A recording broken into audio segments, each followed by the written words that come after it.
मायका से पहले ससुराल। भारती जी जब रोटी बना रही थी तभी किसी ने दरवाजे की बेल बजाई। बेचारी भारती के हाथों में आटा लगा था। उसके हाथ धोने तक दरवाजे का बेल लगातार बज रहा था। वह लगातार बोल रही थी, थोड़ा रुको, मैं आ रही हूँ। अब इस उम्र में वह भाग कर भी नहीं जा सकती दरवाज़ा खोलने के लिए। जैसे ही उसने दरवाज़ा खोला, सामने देखा तो उसकी बेटी अदिति दरवाजे के बाहर खड़ी थी। तब उसे आश्चर्य हुआ कि कुछ बताया भी नहीं, मैंने भी नहीं बुलाया, तो अदिति अचानक कैसे आ गई।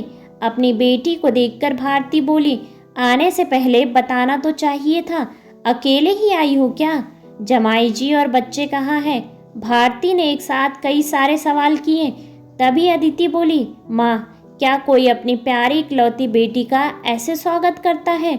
मुझे लगा कि तुम मुझे अचानक देखकर बहुत खुश होगी और सबसे पहले मुझे गले लगा लोगी, पर यहाँ तो उल्टा ही हो रहा है।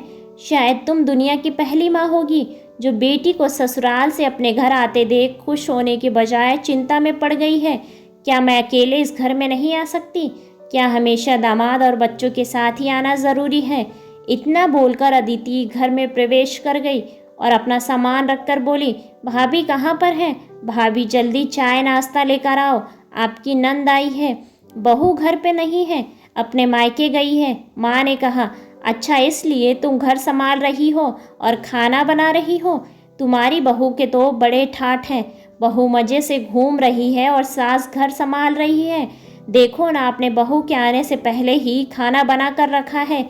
उसे घर आकर कुछ भी काम करने की ज़रूरत नहीं पड़ेगी। बड़े नसीब लेकर आई है आपकी बहू। और एक मैं हूँ जिसे उसकी सास कभी एक गिलास पानी भी नहीं पूछती। अदिति ने ताना मारते हुए कहा, बेटा, प्यार और इज्जत एक ऐसी चीज़ है जो हम पहले किसी को देते हैं, फिर उससे अपेक्षा रखते हैं कि वह भी हमें वापस दे। माँ ने उसे समझाते हुए कहा। माँ ने आगे कहा, हर एक लड़की को अपने ससुराल में जगह बनानी पड़ती है। वहाँ कुछ भी आसानी से नहीं मिलता। तुम अपनी सास से एक गिलास पानी की अपेक्षा करती हो? तुम तो उनकी बहू हो। तुम बहू हो, फिर भी तुमने कभी उन्हें एक गिलास पानी दिया है क्या? तुम शादी के बाद ससुराल में रही ही कितने दिन हो? जब तुम्हारा मन किया तब अपना बैग भरकर सीधे मायके आ जाती हो। मायका और ससुराल एक ही शहर में है। इसका मतलब ये नहीं कि तुम जब चाहो तब मायके आ जाओ और जब चाहो तब ससुराल वापस चली जाओ। मायके में भी बेटी को मान सम्मान तभी मिलता है जब बेटी ससुराल का मान सम्मान रखकर मायके में कुछ दिनों के लिए आती है, तभी उसे मान सम्मान मिलता है। और तुम मेरी बहू को बोलती हो? तुम तो मेरी बहू की बराबरी ही मत करो। वह कभी बिन बुलाए अपने मायके नहीं जाती, और जाती भी है तो वहाँ की किसी भी बात में वह कुछ नहीं बोलती। वह जब घर में रहती है तब मुझे घर के किसी भी काम को हाथ लगाने नहीं देती। मैं अपनी इच्छा से घर के काम कर रही हूँ।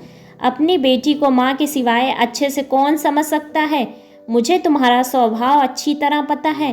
तुम्हारे ससुराल में सब लोग बहुत अच्छे हैं। तुम ही उनके साथ मिलजुल कर रहना नहीं चाहती। ससुराल तो ससुराल होता है और मायका तो मायका। मायके में घर का काम अपनी मर्जी से होता है। ससुराल में सबसे पहले सबका दिल जीतना पड़ता है, सबको अपना बनाना पड़ता है। उसके लिए छोटों से लेकर बड़ों तक सबको प्यार करना पड़ता है। सबकी पसंद नापसंद का ध्यान रखना पड़ता है। तभी सब लोग घर में आई नई बहू को स्वीकार करते हैं, उसे अपना मानते हैं। तुम जिम्मेदारी लेने के लिए तैयार ही नहीं हो, इसलिए रोज रोज मायके चली आती हो। यहाँ आकर भी वही करती हो। अभी की बात देख लो, घर में कदम रखा नहीं उतने में भाभी को ऑर्डर देना शुरू कर दिया, भाभी मेरे लिए चाय नाश्ता लेकर आओ।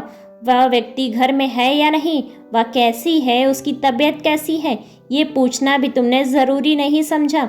घर में आए मेहमान की मेहमान नवाजी होती है, पर उसका बर्ताव सामने वाले व्यक्ति को पसंद आया तो मेहमान नवाजी न मांगते हुए भी पूरी होती है। पर तुम्हारा ऐसा बर्ताव मुझे ही पसंद नहीं आता तो तुम्हारे ससुराल के लोगों को कैसे पसंद आएगा? तुम बोलती हो ना कि मेरे बहू के बहुत ठाठ हैं, तो वो बात भी सही है। उसने हमारा दिल जीत लिया है और हर एक के दिल में उसने खुद ही जगह बनाई है। वो रोज़ रोज़ तुम्हारे जैसे ससुराल वालों से झगड़ा करके मायके नहीं जाती। इस वजह से ससुराल और मायका दोनों जगह उसकी इज्जत होती है।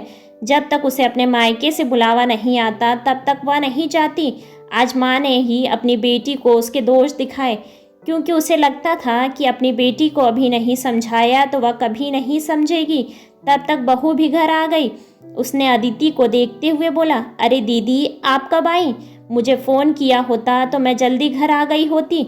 इस पर अदिति बोली, नहीं नहीं भाभी, मैं वापस जा रही हूँ। अभी मेरी सास का फ़ोन आया था, उनके सीने में दर्द हो रहा है, मुझे जाना है। ये बोलकर अदिति अपना सामान लेकर चली गई। तभी उसकी भाभी ने उसे रोकने का प्रयास किया, पर उसकी सास ने अपनी बेटी को रोकने के लिए मना किया और अपनी बहू को बोली, बहू जाने दो, उसे पहले अपना घर संभालने दो, उसके बाद वह मायके में आए। तुम भी बिना बुलाए अपने मायके जाती हो क्या? तभी बहू भी समझ गई कि सास ने उनकी बेटी को जीवन का पाठ पढ़ाया है। काफ़ी महीने हो गए अदिति का फ़ोन नहीं आया था। वह खुद भी मायके नहीं आई थी, इसलिए उसकी माँ ने उसे फ़ोन किया। शुरुआत में किसी ने भी फ़ोन नहीं उठाया। फिर थोड़ी देर बाद फ़ोन करने पर अदिति की सास ने फ़ोन उठाया। फिर दोनों की बातें शुरू हो गई। तभी बीच में अदिति की सास ने उसकी माँ को धन्यवाद कहा। उनके अचानक ऐसा बोलने पर उनको कुछ समझ नहीं आया, इसलिए भारती जी ने वापस पूछा, आप किसी की बात कर रही हैं क्या? अदिति की सास बोली, नहीं तो फिर आप धन्यवाद किसको बोल रही थी?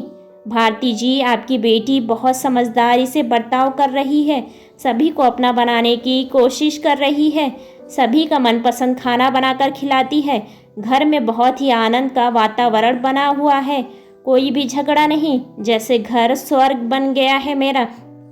इसलिए मैं आपको धन्यवाद बोल रही हूँ। आपकी बेटी के अच्छे बर्ताव से यह दिन हमें देखने को मिला। हम बहुत धन्य हो गए। पहले हमें उसकी तरफ से कोई भी अपेक्षा नहीं थी, पर आपने उसे समझा कर भेजा और उसके स्वभाव में बदलाव आया। आज उसी अदिति को मायके में जाना तो दूर की बात, फ़ोन पर बोलने का भी वक्त नहीं है। वह अपनी गृहस्थी में व्यस्त हो गई है। दोस्तों, सभी माँ अगर अपनी बेटी को ऐसे ही समझाएं और उनको समझ आ गया तो कोई भी घर में झगड़ा नहीं होगा और कोई भी घर टूटेगा नहीं। ऐसी ही बेहतरीन कहानियों को सुनने के लिए वीडियो को लाइक और चैनल को सब्सक्राइब करें और अपने विचार कमेंट्स बॉक्स में कमेंट्स करके हमें ज़रूर बताएं। धन्यवाद।